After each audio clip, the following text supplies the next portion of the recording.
Welcome back. So in this section, we're going to talk about end user design, how it affects your learner experience. So end user design is basically comes from the web design, the computer sciences on how people are able to get through websites and web applications. So let's carry on. All right. So by the end of this, you guys will be able to incorporate UX design into your course design. So first of all, let's talk about course design. So here we are as a course builder or an education designer. Again, like an instructional designer, we're going to build this course out, and we have this idea. This is the way their path that the most common person is going to take is this way. We built it out. This is how it's going to go. We know it's going to go this way. But learner number two's course experience actually goes out down this path. And we didn't see that coming, and we can't figure out why sometimes they're stumbling or confused or having trouble getting through the course, especially if it's online. As we go through this, I just want to note that end user design can actually be used in the classroom as well, and how you set up your classroom, where you position yourself um, as an instructor, making sure that when they come in, they understand where to sign in and that kind of thing. And then I'm going to jump you back here. And then there's another learner who actually follows the course and has a course experience that goes this way. So we end up having two different course experiences. But what's happened is that these two have actually found a way to get off the standard path.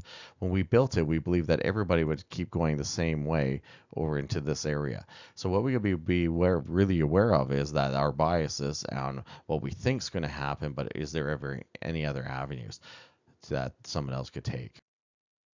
So to kind of help you through this and do better UX design, what we're going to talk about today is we're going to talk about your target audience. We're going to talk about the navigation and how that works, and then we're talking about patterns. So basically, how we're gonna make things repeat itself, so the user or our learner is easily recognize what they're supposed to be able to do at certain times.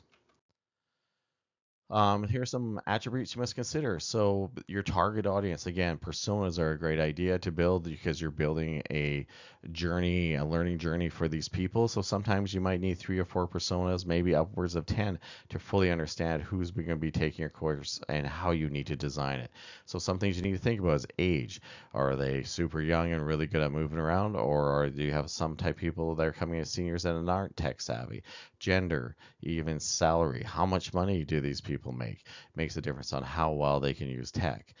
Culture, first language. Again, when we're building it, the easier that we have graphics involved. Graphics actually, like I said, transcends language barriers. Um, is the course for beginners, right? Like what level of this course are we doing? Is there a prerequisite you need to come and take? Has these people exist the second course in a series, and that way they'll be familiar with your course design and how the buttons work and the navigation works.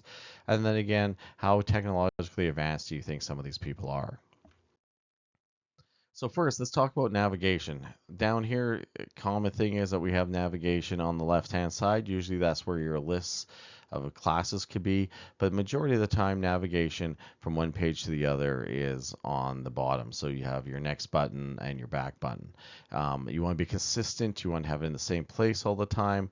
You can have it back button more into this position. The other thing that we're looking at is mobile phones. If people are on a phone, the technique there might be you might build longer pages of information, and then they actually have the ability to scroll through it, and then at the very bottom of when they're completed the material and gone through the content, there'll be a button at the bottom of the page. So that way they click it open and it'll open up another page that's designed for mobile. Of course, again, like here is very important to the learner. It's adds to the learner's experience. If they're more frustrated trying to figure out like how to get around, a good idea is to have some instructions at the beginning how navigation works, especially if you have like a next button that shouldn't show up until they've completed whatever was on the screen at the time. That can also be the same if you're working in a classroom. Make sure the people in the classroom, your learners, understand the process you're going to go through and how you're going to teach the class. If you're going to have certain activities at a certain point, just let them know before it actually happens. So most people want to know how their journey is going to go before they start the journey actually. Again, create it so the navigation is very easy for the learner to get around.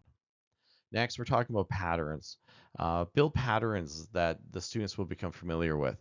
So you might end up having something like this here. The first one might be a video, the second one might be the text document, the third one might be a practice, and the third one might be an instruction. And then what you do is you repeat the same pattern over and over. And then what happens is the a learner becomes familiar with the pattern and they know what to do on that slide. The other thing you can do too to make it better is that you have a slide that represents what is going to happen on or what you want the learner to happen. So to do. So the one of those would be is like having a slide that's for videos, a slide that's for guest speakers, a slide for an activity. So when the look of the slide pops up, the learner knows exactly what they're going to be doing. And this can be also incorporated into your face-to-face. So when you open up the slide online, or sorry, not online, but in the room on your screen, the learner looks up and goes, oh, we're going to be doing an activity now because they've already seen it once before.